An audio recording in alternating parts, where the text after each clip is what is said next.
नमस्कार, कशिश न्यूज का digital platform देख रहे हैं आप। मैं हूं रश्मि श्रीवास्तव आपके साथ।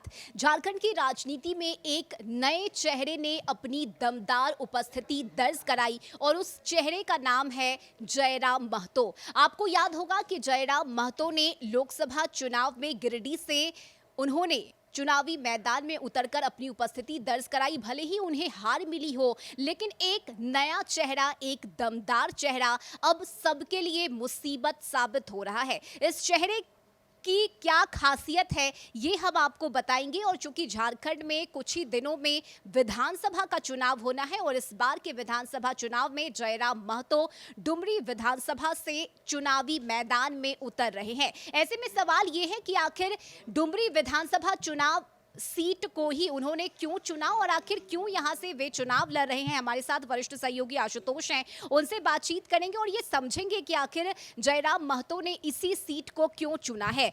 सवाल यही है, चूंकि एक नया चेहरा है, बड़ा चेहरा है और जिस तरह से जयराम महतो ने अपनी एक जगह बनाई है झारखंड में, फिलहाल ये एक टेंशन है बाकी दलों के लिए। लेकिन विधानसभा का चुनाव है और तैयारी भी उसी को लेकर है। इस सीट की अगर हम चर्चा करें डुमरी की, यहाँ इस सीट से ही क्यों चुनाव लड़ने का फैसला उन्होंने लिया है?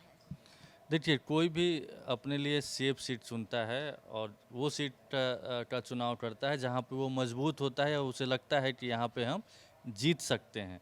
अब जयराम महतो को ऐसा क्यों लग रहा है कि डुमरी से ही चुनाव लड़ना चाहिए और डुमरी से जीत सकते हैं, तो इसके पीछे भी आधार है।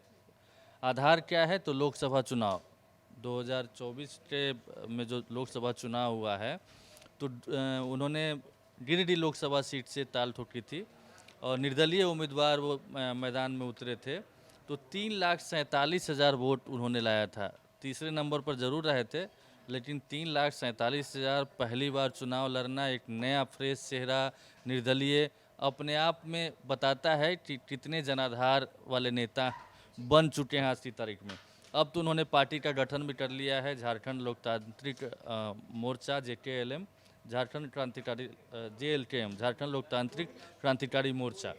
तो अब उस पार्टी के तहत विधानसभा चुनाव में लड़ने जा रहे हैं और 6 उम्मीदवारों की पहली लिस्ट आज जारी हुई है। उसमें से उन्होंने कहा है कि मैं डुमरी से चुनाव लड़ूंगा।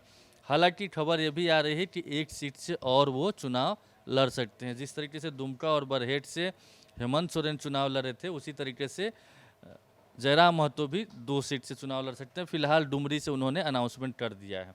तो डुमरी का ही चयन क्यों किया है? 3,47,000 वोट में से डुमरी विधानसभा सीट में उनको कितना वोट आया था और बाकी जो 2 उम्मीदवार उनसे ऊपर थे उनको कितना वोट आया था, ये हम बताना चाहते हैं।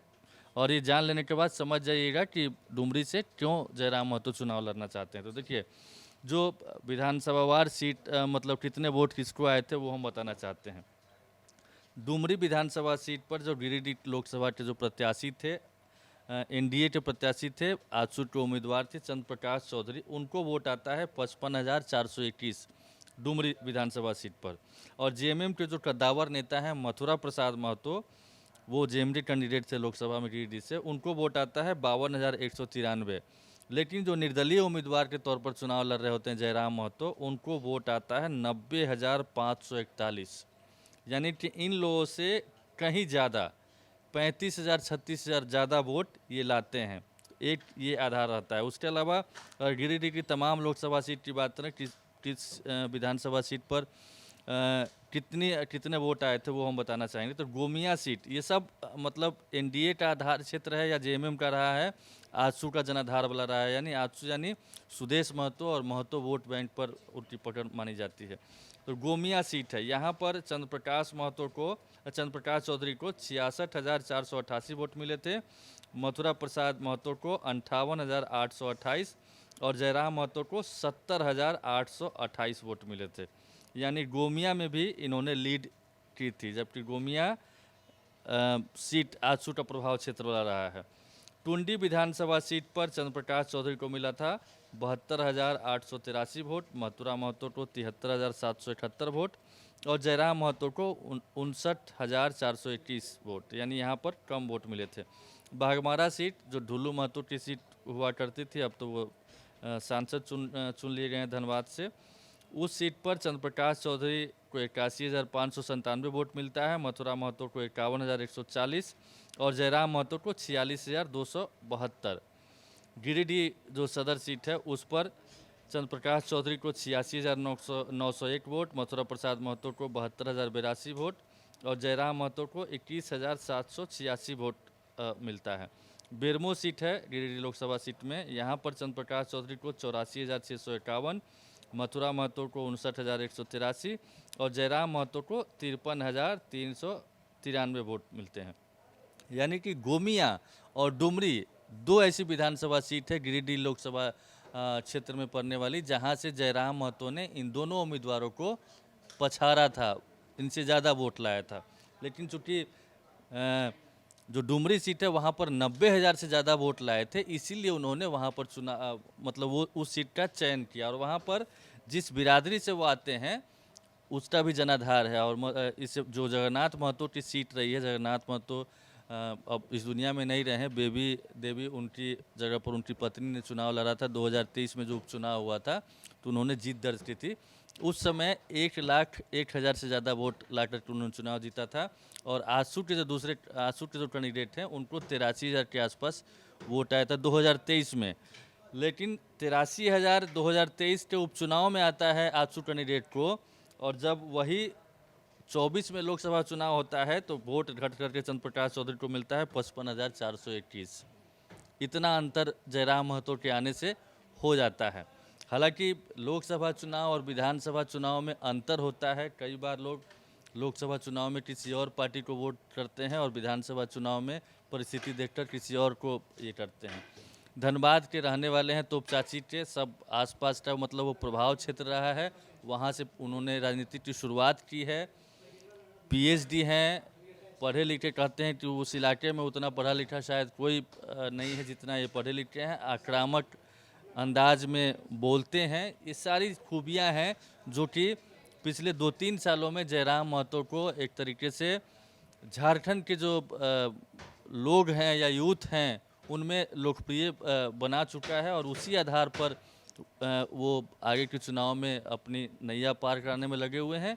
और डुमरी सीट का चुनाव क्यों किया, मुझे लगता है कि दर्शक अब समझ रहे होंगे। और इसके साथ ही अगर बात करें आशुतोष जी, तो जिस तरह से आंकड़े आपने बताए हैं कि जयराम महतो के चुनावी मैदान में आने से एक नया विकल्प भी झारखंड के लोगों को मिला है और इसके साथ ही इसे कहीं ना कहीं वोट बैंक पर सेंधमारी भी हम कह सकते हैं, चूंकि जयराम महतो की एंट्री होती है और सामने जो उम्मीदवार हैं, सामने जो चेहरा है, उन्हें नुकसान होने लगता है। तो ये बताता है कि जयराम महतो कितने कारगर हो सकते हैं, खासकर अब चूंकि विधानसभा का चुनाव है, जनता के बीच जाकर और जनता के बीच में रहकर उनकी समस्याओं को सामने लाने का काम कर रहे हैं। युवा चेहरा है, पसंद भी उन्हें किया जा रहा है, तो ये भी एक फैक्टर है। और कुर्मी सीट की अगर हम बात करें तो इसका भी एक उन्हें फायदा हमेशा ही मिलता रहा है, आगे भी विधानसभा चुनाव में मिलेगा।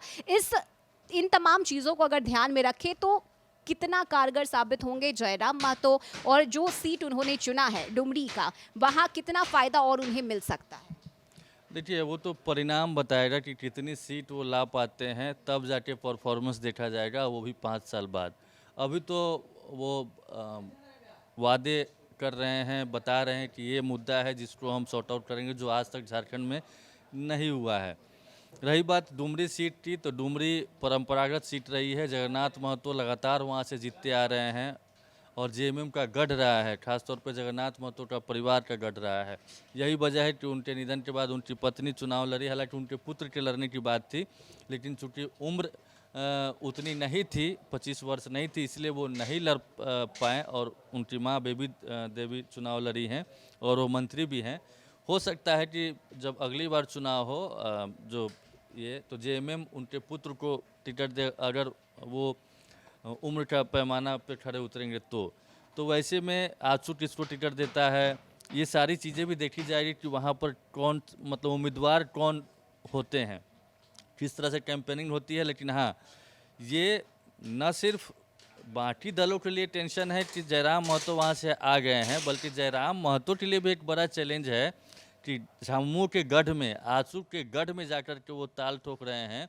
और अगर उन्होंने सीट निकाली, जिस तरीके से लोकसभा चुनाव में उनको जो 90,000 वोट मिला था और उतना वो कंटिन्यू कर पाएँ, ला पाएँ और जीत दर्ज कर ली, तो एक बड़े नेता के तौर पर उनका उभार होगा और शायद तब आने वाले दिनों में उनका जो राजनीतिक कद है वो और बढ़ेगा।